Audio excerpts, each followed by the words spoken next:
Halo, selamat datang kembali. Kita semua pasti pernah ngerasain ya. Dunia ini kadang-kadang rasanya kok terpecah belah banget. Nah, hari ini kita mau bahas sesuatu yang penting banget.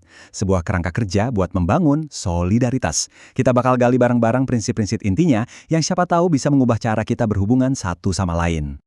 Oke, yuk kita mulai dari sebuah pertanyaan yang gede banget. Di tengah semua perbedaan yang kita punya, sebetulnya apa sih yang jadi lem perekat kita? Nah, pembahasan kita kali ini coba menawarkan sebuah jawaban yang bisa dibilang nggak lekang oleh waktu. Semuanya itu dimulai dari sini. Dari sebuah prinsip pertama yang paling dasar, yang jadi fondasi dari semua gagasan soal solidaritas. Dan ini bukan sekedar saran biasa loh. Ini lebih kayak sebuah perintah yang punya kekuatan buat mengubah segalanya. Nah, ini dia ide utamanya. Inti dari pembahasan kita hari ini datang dari ajaran yang punya akar spiritual mendalam.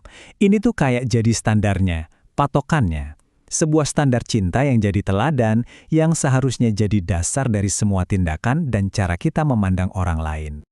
Jadi, apa sih solidaritas itu kalau kita lihat dari sudut pandang ini? Ini bukan cuma soal simpati ya, ini lebih ke praktik aktif, sebuah pemahaman yang dalam banget kalau kita semua ini sebenarnya saling nyambung. Jadi, apapun yang kita lakukan ke orang lain, pada dasarnya kita lakukan ke diri kita sendiri juga. Ini butuh empati yang radikal sih. Nah, ini nih yang membawa kita ke perbedaan penting. Ada yang namanya cinta biasa. Gampang banget kan buat kita sayang sama orang yang mirip sama kita, yang ada di circle kita. Tapi, solidaritas sejati itu butuh yang namanya cinta radikal. Cinta yang tanpa syarat, yang berani menjangkau siapa aja, bahkan saat itu rasanya susah atau nggak nyaman. Oke, kita lanjut ke bagian berikutnya. Gimana sih cara pandang ini melihat keragaman manusia? Ini adalah pergeseran perspektif yang keren banget sih. Jadi perbedaan itu dilihat bukan sebagai sumber masalah, tapi justru sebagai anugerah yang indah. Pesan intinya tuh gini, keberagaman itu bukan sesuatu yang terpaksa kita terima, tapi justru harus kita rayakan. Perbedaan-perbedaan di antara kita itu sengaja ada untuk bikin dunia ini lebih kaya, lebih indah. Ibaratnya, nambahin warna-warni di kanvas kehidupan kita bersama. Terus apa dong yang jadi penghalangnya? Nah, sumber materi kita ini nunjukin beberapa pola pikir yang jadi dindingnya. Pertama, sikap yang sempit dan eksklusif, yang maunya cuma sama yang mirip aja. Terus kebiasaan menjadikan perbedaan itu alasan buat misahin diri. Ini semua jadi penghalang utama buat bangun komunitas yang benar-benar bersatu. Oke, sekarang kita masuk ke prinsip ketiga. Dan ini krusial banget. Soalnya nggak cukup loh kalau kita cuma tahu atau setuju sama sebuah ide. Tantangan terbesarnya itu justru ngejembatanin antara apa yang kita percaya di kepala sama apa yang kita lakuin sehari-hari. Intinya tuh gini, keyakinan sejati itu harus kelihatan dari tindakan nyata. Punya pengetahuan soal filosofi atau iman itu bagus.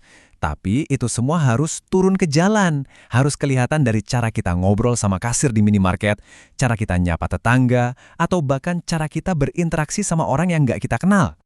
Terus gimana dong caranya? Nah, kerangka ini ngasih kita 3 langkah praktis. Pertama, kita harus benar-benar pegang teguh prinsip dasarnya, cinta dan iman. Kedua, wujudkan itu dalam kehidupan sehari-hari, bahkan dalam hal-hal kecil. Dan yang ketiga, yang paling penting, jadikan prinsip itu sebagai landasan buat kita melayani orang lain. Sekarang kita masuk ke tema inti yang terakhir.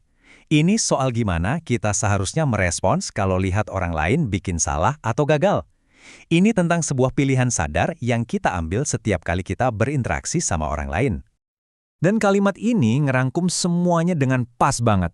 Contoh yang dikasih itu bukan buat cepet-cepet ngejudge orang, tapi justru ngasih mereka kesempatan buat berubah. Ini soal gimana kita bisa menciptakan ruang buat orang lain jadi lebih baik, bukannya malah ngehukum atau ngejauhin mereka. Coba lihat deh grafiknya. Ini nunjukin dengan jelas banget penekanannya di mana. Model yang diajarkan itu beratnya lebih ke welas asih dan ngasih kesempatan.